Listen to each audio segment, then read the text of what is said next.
Les amis, j'ai quelque chose à vous dire. J'ai un secret à vous raconter. Quelque chose de très important à vous dire. Quand j'étais plus jeune, quand j'avais 20 ans, jusqu'à mes 20 ans, j'étais nul en anglais. J'étais nul.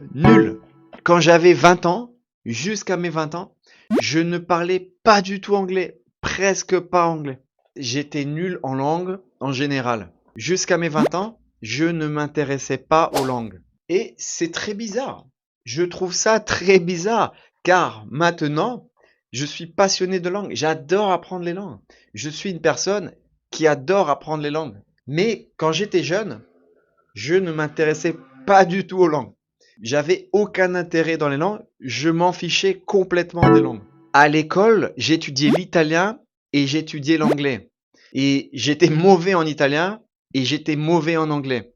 Je ne voulais pas apprendre l'anglais et je ne voulais pas apprendre l'italien. Je ne voulais pas apprendre les langues. Je m'en fichais des langues. J'avais aucun intérêt dans les langues. C'est fou. J'avais des très mauvaises notes en italien. Et j'avais des très mauvaises notes en anglais. Ok, il faut dire que le système scolaire, le système d'apprentissage des langues en général à l'école était très mauvais et est toujours très mauvais. Donc déjà à l'école, si les cours de langue ne sont pas intéressants, si les cours de langue ne vous motivent pas, ça va être difficile d'être intéressé, d'avoir des bonnes notes ou d'apprendre la langue tout simplement. Jusqu'à mes 18 ans, je ne parlais pas du tout anglais ou je ne parlais presque pas anglais. Je savais dire juste quelques mots de base. Ensuite, à mes 18 ans, je travaillais dans un restaurant en apprentissage. C'était mon premier travail. C'était mon premier travail. Et bien sûr, là-bas, dans ce restaurant, je devais parler anglais. Je n'avais pas le choix. Car dans les restaurants, surtout ici sur la Côte d'Azur, car je vis à Cannes, sur la Côte d'Azur, il y a énormément de touristes. Donc, dans ce restaurant, je devais parler anglais. Je devais parler anglais et je n'avais pas le choix. Mais quand je commençais à travailler dans ce restaurant, je ne parlais pas du tout. Pas du tout. Dans ce restaurant, qui était mon premier travail, je devais faire plein de choses. Toutes les mauvaises choses. Je devais faire toutes les choses comme le larbin. J'étais un peu le larbin du restaurant. Je devais faire un peu toutes les mauvaises choses. Je devais laver les assiettes, je devais laver les couverts, je devais amener les plateaux avec les assiettes, je devais amener les plateaux avec les assiettes de la cuisine à la salle. Et il n'y avait pas d'ascenseur, c'était des escaliers. Donc à chaque fois que la cloche sonnait, je devais descendre en cuisine, prendre les plateaux et les monter en salle. Et ça, au moins minimum 50 fois par jour. Je devais faire ça, je devais descendre en cuisine et monter en salle avec les assiettes au moins 50 fois par jour. Mais au moins, c'était bon pour les jambes. Au moins, je travaillais les jambes. Je faisais du sport au moins. Je devais laver les assiettes, je devais laver les couverts, je devais descendre et monter les plateaux en salle. Je devais aussi mettre en place les tables, c'est-à-dire mettre les serviettes, mettre la nappe. Il fallait repasser la nappe de la table avec le fer à repasser, hein, avec le fer à repasser. Ensuite, il fallait mettre les verres, il fallait mettre les couverts, donc la fourchette, le couteau, l'assiette de présentation, parce que c'était un restaurant fancy, c'était un restaurant un peu classe, c'était un restaurant semi-gastronomique.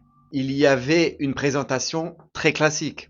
La fourchette à gauche, le couteau à droite, la petite cuillère, le verre à eau et le verre à vin. C'était vraiment très classique, très chic. Tous les jours, avec la mise en place de la table, je devais aussi nettoyer le sol, aspirer, balayer, nettoyer les toilettes, nettoyer les placards, les consoles. On appelle ça une console, c'est l'endroit où on met la mise en place en général. Les couverts, les assiettes, les serviettes, tout ce qui nous aide à faire la mise en place de la table. Tous les jours, je devais faire toutes ces choses-là. Tous les jours, je devais faire toutes ces tâches-là. Et c'est pas fini. Quand le client entrait dans le restaurant, je devais l'accueillir. Je devais l'accueillir avec le sourire. Et moi, à cette époque, je détestais sourire. Je détestais sourire. J'étais comme ça. Je détestais sourire. Parce que je ne souriais jamais. Et mon patron, mon directeur de salle, le manager de la salle du restaurant, On l'appelle le directeur de salle. Le directeur de salle ou le maître d'hôtel. Il y a le commis, donc c'est moi, apprenti, commis de salle, donc le plus bas de l'échelle. Ensuite, il peut y avoir le demi-chef de rang, le chef de rang, maître d'hôtel et le directeur. Directeur de salle. Donc, mon directeur de salle, quand il voyait que je ne souriais pas, quand je ne souriais pas, il n'était pas content. Il était énervé. Il me disait, Rémi, pourquoi tu souris pas? Tu dois sourire. C'est un restaurant gastronomique. Les clients payent très cher pour venir manger dans ce restaurant. Et c'est comme ça que tu les accueilles. Tu dois sourire. Tu dois sourire. Après ça, quand mon directeur de salle n'était pas content et me disait de sourire, j'ai essayé de sourire plus, mais c'était toujours très difficile. C'était toujours difficile pour moi de sourire. Surtout quand les clients étaient très ennuyants. Chiants. Casse-couille. Les clients, surtout dans ce genre de restaurant, un peu chic, classique, cher, les clients sont souvent très chiants, très casse-couilles. Heureusement les amis, à cette époque, je ne travaillais pas tout le temps. Je ne travaillais pas tout le temps, tous les jours au restaurant. Heureusement, j'allais aussi en même temps, j'allais à l'école. Je faisais moitié école, moitié restaurant. C'est-à-dire, une semaine, je travaillais au restaurant, une semaine, j'allais à l'école. Heureusement que j'allais un peu à l'école. Heureusement. Parce que à l'école, c'était plus tranquille, plus cool. J'allais du lundi au vendredi. J'avais les cours de 9h jusqu'à 16h, 17h maximum. Et après, à la casa, à la maison, tranquille. Mais non, au restaurant, c'était pas comme ça. Au restaurant, je devais être là-bas à 9h. Et je travaillais jusqu'à 15h, car le service commençait de midi à 14h. Mais bien sûr, il fallait venir, comme je vous ai dit avant, faire toutes les tâches, faire toutes les choses qu'il y a à faire, et faire la mise en place, nettoyer le restaurant. Bien sûr, il fallait faire toutes ces choses-là avant de commencer le service. Donc, on venait un peu plus tôt. Le service, la cuisine ouvrait à midi. Donc, le service durait à peu près 2 heures, terminait à 14h. Mais bien sûr, après le service, il faut nettoyer les assiettes, les couverts, et nettoyer les tables, débarrasser les tables. Après le service, il fallait débarrasser les tables, il fallait débarrasser les tables, débarrasser les assiettes, débarrasser les serviettes, débarrasser les nappes, parce qu'il y avait des nappes, comme je vous ai dit, les nappes que l'on devait repasser. Donc il fallait enlever les nappes, les mettre au sale. Bref, il fallait faire toutes ces choses-là. Et après, enfin, quand j'avais terminé tout mon service, vers 15h, je rentrais à la maison à 15h, mais je devais revenir à 18h. On appelait ça la coupure. La coupure, c'est quoi? C'est quand on travaille le matin et le soir, mais que entre les deux, on a une petite pause. Et cette pause, on appelle ça la coupure. Je détestais la coupure. Je détestais la coupure. Et malheureusement, dans 90%, 80% des restaurants, on fait toujours la coupure. C'était très difficile ce restaurant. C'était très difficile de travailler dans ce restaurant, surtout à mon âge, quand j'avais 18 ans. Mais la bonne chose, c'est que quand je travaillais dans ce restaurant, tous les jours, petit à petit, j'améliorais mon anglais de plus en plus. Ok, quand j'ai commencé à travailler dans ce restaurant, je ne parlais pas du tout, presque pas. Mais là-bas, il y avait presque seulement des étrangers, beaucoup de touristes. Donc, je n'avais pas le choix. Je n'avais pas le choix. Et tous les jours, quand je travaillais dans ce restaurant, quand je faisais le service, je pratiquais mon anglais. Je pratiquais mon anglais. Tous les jours, je parlais un petit peu anglais. C'était toujours les mêmes choses que je répétais et répétais. Beaucoup de répétitions. Quand je faisais le service au restaurant, tous les jours, je répétais les mêmes choses. Tous les jours, je faisais énormément de répétitions. Je demandais aux clients, vous voulez de l'eau? Vous voulez de l'eau pétillante ou plate? Vous préférez de l'eau pétillante ou de l'eau plate? Vous voulez du pain? Car on avait des petits pains. C'était pas des baguettes. On avait petits pains, je ne me rappelle plus exactement, des petits pains au fromage, petits pains aux olives. On avait des pains traditionnels, pain en céréales, pain complet. Et donc, je me baladais en salle avec mon panier de pain. Je me baladais dans le restaurant avec mon panier de pain et je demandais aux clients, est-ce que vous préférez du pain aux olives? Est-ce que vous préférez du pain complet? Est-ce que vous préférez du pain au fromage? Je crois que le plus populaire et celui que je préférais, c'était le pain au fromage. Tous les jours, je répétais les mêmes choses. Tous les jours, je disais les mêmes mots en anglais, les mêmes phrases, les mêmes expressions. Tous les jours, je faisais énormément de répétitions.